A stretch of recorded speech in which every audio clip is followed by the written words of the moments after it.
이 인물들은 인터넷에 올라와 있는 일반인 얼굴 확률 분포로 만들어낸 가짜 얼굴들입니다. 그러다 보니 일반인들하고 매우 비슷하게 생긴 거라는 거예요. 제가 사실 최근에 해외 출장도 못 가다 보니까 너무 우울해져서 한 3-4시간 이거를 해본 경험이 있어요. 제가 이걸 3-4시간 해본 사람으로서 여러분들한테 아주 팁을 하나 드리고 싶은데 그건 뭐냐면 꼭 화면을 캡처하셔야 돼요. 한 3-4시간 동안 수만 명, 수천 명의 인물을 만드시면 100% 제가 보장해 드리는데 여러분들이 항상 꿈꿨던 이상형의 얼굴이 등장합니다. 저는 캡처하지 않았더니 그분이 다시는 안 나타나는 거예요. 요즘도 매일마다 그 얼굴을 찾고 있는데 역시 진짜 인생하고 비슷하게 다시는 등장하지 않더라고요. 이런 최근 인공지능 기술은 불평등을 알고리즘화하지 않나라는 걱정을 많은 분들에게 하게 합니다. 예를 들어서 검색 엔진에 교수, 프로페서라는 단어를 치면 대부분 등장하는 인물들이 백인 남성들이 등장합니다. 그런데 같은 검색 엔진에 흑인 청소년, 블랙틴이라는 단어를 치시면 대부분 감옥에 가 있더라고요. 이 이야기는 무슨 얘기냐면 인터넷에 올라와 있는 데이터가 이미 중립적이지 않다라는 거예요. 인터넷에 올린 데이터를 누가 올렸을까요? 확률적으로 선진국, 잘 사는 나라, 그리고 평화로운 나라 소비자들이 만들었겠죠. 그러다 보니 확률적으로 인터넷에 있는 데이터에는 편파성이 이미 포함되어 있다는 거예요. 편파적인 데이터를 가지고 만들어진 인공지능 기술이 더 극단적으로 편파적인 데이터를 만들어낼 수 있다는 겁니다. 그럼 문제가 생기지 않겠어요? 예를 들어서 인공지능 기술로 물체 인식을 해본 겁니다. 건물을 보여주면 건물이라고 잘 인식하고 비행기를 보여주면 비행기라고 잘 인식합니다. 그런데 예를 들어서 흑인 여성이 등장하면 고릴라라고 인식할 확률이 상당히 높다는 겁니다. 또는 신부입니까? 하고 질문을 했을 때 인공지능 기계가 백인 여성은 신부라고 대부분 답을 하는데 인도 여성 같은 경우에는 춤추는 여자라고 대답을 합니다. 앞으로 우리 미래에 우리하고 함께 살아야 될 인공지능이 가진 세계관이 결국 중립적인 객관적인 세계관이 아니고 우리가 지금 만들어주고 있는 거고 편파적인 세계관을 고스란히 우리는 기계들한테 물려주고 있는 겁니다.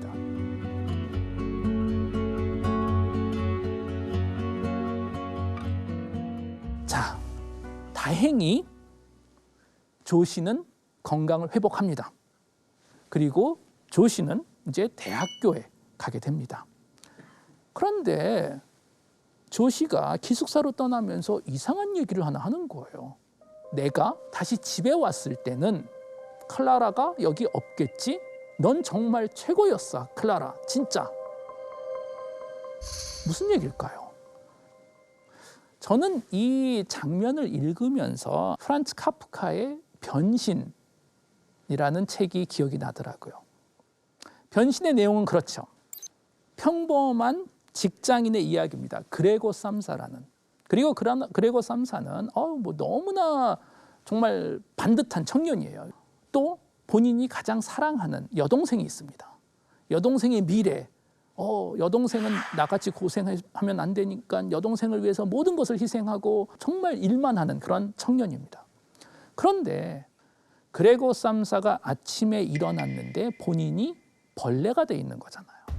이유와 원인은 설명이 없습니다. 그냥 벌레가 되는 거예요. 아주 거대한, 아주 징그럽게 생긴 바퀴벌레 같은 모습일 것 같아요. 그런데 본인의 외모는 벌레 같은데 내면의 그레고는 여전히 본인입니다. 그레고라고 알고 있고 그레고의 기억도 있고 그레고예요. 부모님들이 방에 들어와서 너무나 놀래죠. 아니 아들이 있어야 되는데 너무나 징그러운 벌레가 있는 거잖아요. 너무 놀래는데 벌레가 얘기를 합니다. 너무 놀래지 마세요. 난 여전히 그레고입니다. 부모들은 안 믿죠.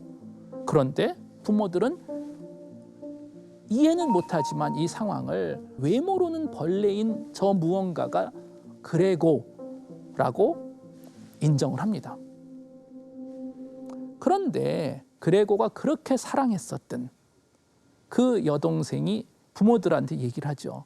저 징그러운 거 빨리 버려버려. 빨리 버려버려. 저는 클라라와 태양을 읽으면서 클라라가 약간 그레고 삼사 같은 역할이지 않을까 싶어요.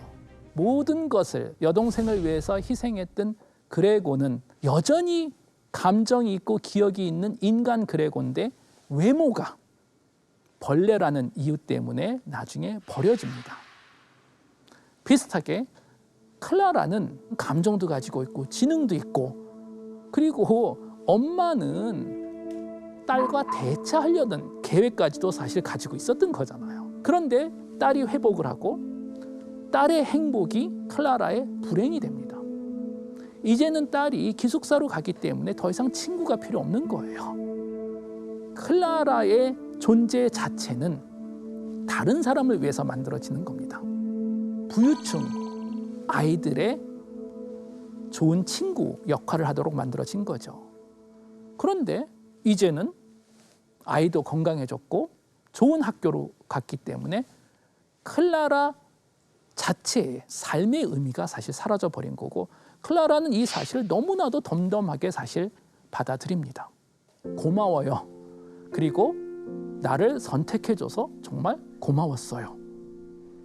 만약에 이런 식으로 기계들이 버려진다면 정말 기계들이 클라라같이 덤덤하게 받아들일까요? 라는 질문을 한번 해보겠습니다. 저희가 최근에는 4차 산업혁명이라는 이야기를 많이 하죠. 증기기관이 도입되면서 1차 산업혁명이 시작됐고, 전기를 통해서 2차 산업혁명, 그리고 정보기술을 통해서 3차 산업혁명이 시작됐고, 이제 막 인공지능을 통해서 4차 산업혁명이 시작되고 있다고 알려져 있습니다. 그런데 여기서 중요한 건 이 네 가지가 서로 독립적인 게 아니고 두 개씩 묶여 있다는 거예요. 증기와 전기가 합쳐져서 1차 기계혁명이 완성됐다고 알려져 있습니다. 정보기술과 인공지능이 합쳐져서 이제 막 2차 기계혁명이 완성되고, 1차 기계혁명 때 만들어진 기계들은 인간의 육체적인 노동력을 대체하고 대량 생산했다면, 이제 2차 기계혁명 때 만들어질 기계들은 인간의 지적인 노동력을 대체하고 또 대량 생산이 가능하다는 겁니다. 이런 거겠죠. 톨스토이가 전쟁과 평화 같은 책을 쓰기 위해서 몇 년을 고생을 했습니다. 그런데 글을 쓸 수 있는 인공지능은 글쎄요, 전쟁과 평화 같은 이런 거대한 책을 1초에 100만 권을 쓸 수 있지 않을까 상상해 볼 수 있다는 겁니다. 대량 생산이 가능한 기계하고 단 하나만 만들 수 있는 우리 인간하고 경쟁을 했을 때 사실 인간은 경쟁력이 없을 수도 있습니다. 우리가 지금 이미 하고 있는 모든 것들, 교육, 교통, 방송, 농업, 이 모든 것에도 인공지능이 포함이 될 거라는 겁니다. 미래 사회에서도 인공지능이 포함되지 않은 게 무엇일까?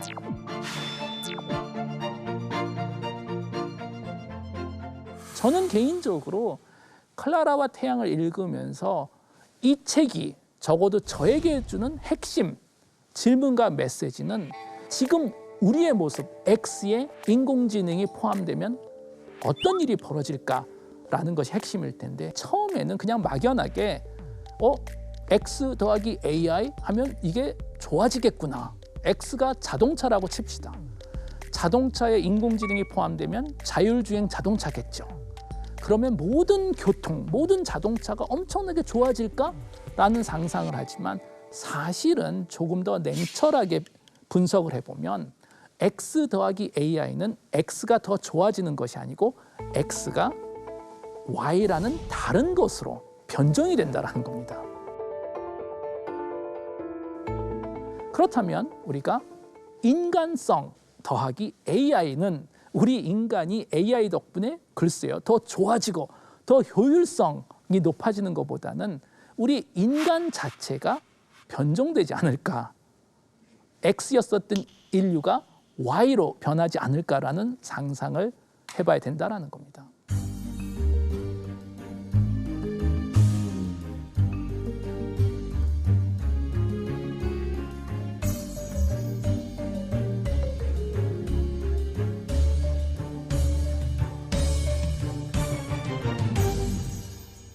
그리고 이런 변화가 중요한 이유는 뭐냐면, 지금 우리는 인공지능이 막 등장하는 어떻게 보면 인류 역사의 터닝 포인트, 거대한 변곡점이 지금 벌어지고 있습니다. 지금 21세기 대한민국 그리고 대부분 선진국에는 4가지로 나눠지는 다양한 세대들이 같이 살고 있다고 알려져 있습니다. 부모 세대라고 이야기를 하는 2차 세계대전 또는 한국전쟁 이후에 태어난 세대가 있습니다. 그리고 그 다음에 태어난 X세대가 있겠죠. 저 같은 사람은 X세대겠죠. X세대는 어렸을 때 우리는 디지털 기술을 경험하지 못했습니다. 없었으니까. 성인이 돼서 디지털 세상으로 이주한 디지털 이민자들이라고 이야기를 합니다. 그냥 겨우겨우 배워서 이용할 만큼만 우리는 디지털 기술을 이해합니다. 그런가 하면 세 번째는 밀레니얼들이 존재하죠.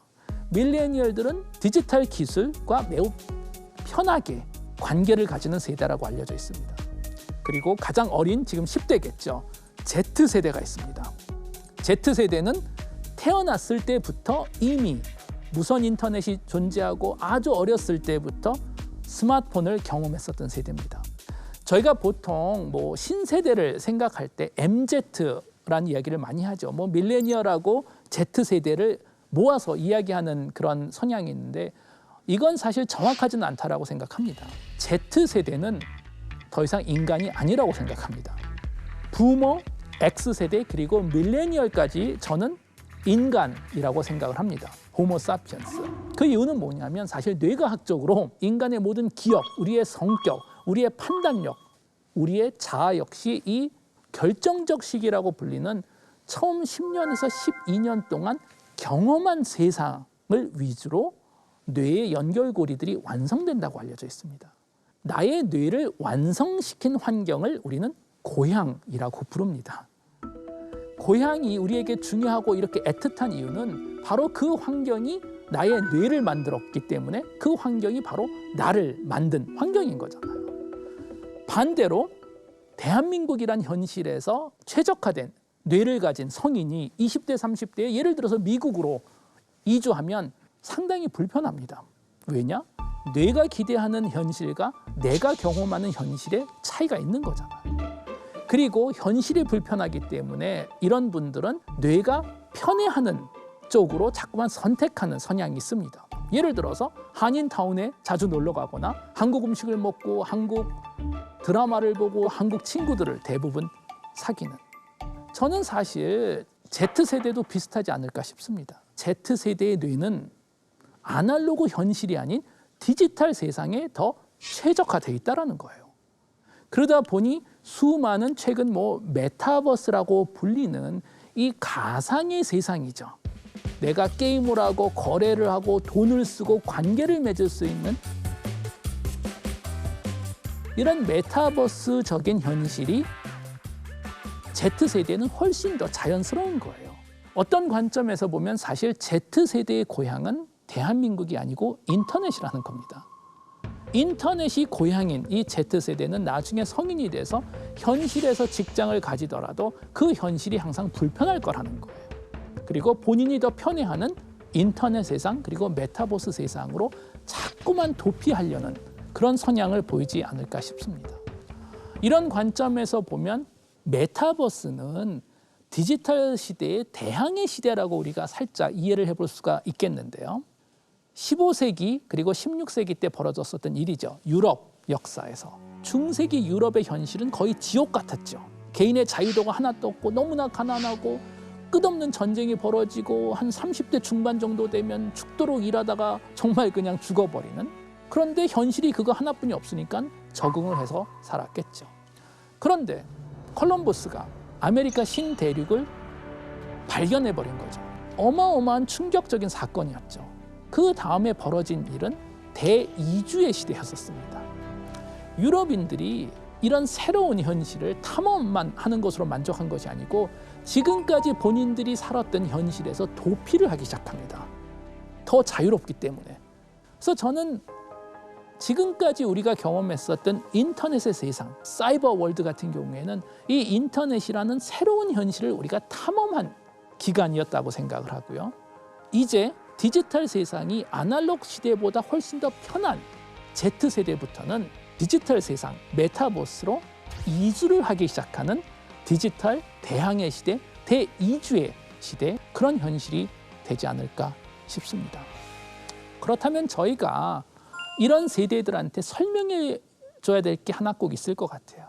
모두가 같이 살고 있는 현실이 도대체 왜 특별한지, 그리고 아날로그적인 인간답게 산다라는 게 무엇인지, 그렇지 않으면 어느 한순간부터는 우리가 다 같이 살고 있는 이 현실을 대부분이 포기하고 디지털 세상, 디지털 아바타, 그리고 인공지능과 크게 다르지 않은 디지털적인 더욱더 기계 같은 인간으로 인류가 변종되지 않을까라고 한번 상상을 해볼 수가 있습니다.